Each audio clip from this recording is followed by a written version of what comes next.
I think I think that philosophy of science is at its best and at its most exciting at historical moments when it's not so easy to distinguish between the activities of certain kinds of theoretical physicists and the activities of certain kinds of philosophers.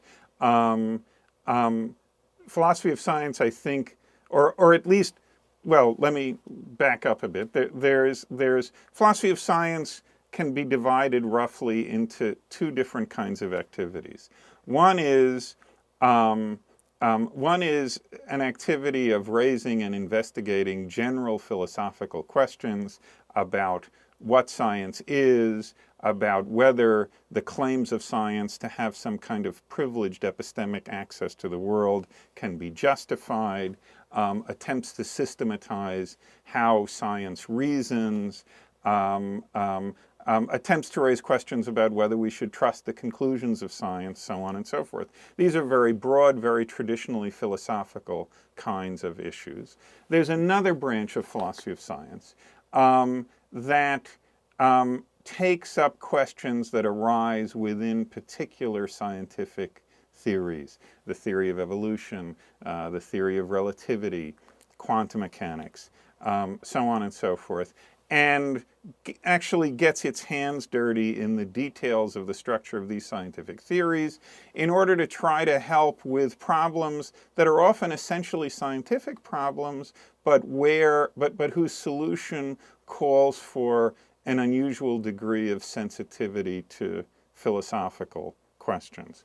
It's the second kind of work that my own work has mostly been, and it's the second kind of work that one refers to when one refers to the foundations of physics. There are problems about the logical structure of physics, about the foundational assumptions that physics makes.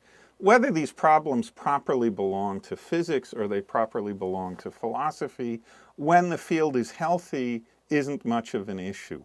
In my own case, my PhD was in theoretical physics. I was a professor in physics departments before being a professor in philosophy departments. When I write a paper now, my rule is that if at the end it has more than 2 equations in it, I send it to a physics journal, and if it has less than 2, I send it to a philosophy journal, and there's not much more of a distinction than that. When I attend conferences where people are discussing the kinds of questions that I'm interested in, about half of the people speaking at these conferences are employed in physics departments and half are employed in philosophy departments, and it's not particularly easy to tell by listening to their talks what sort of department they're employed in. So philosophy of science, like I say, when it's healthy, is a matter of focusing with a certain level of philosophical sensitivity and sophistication on questions at the foundations of physics.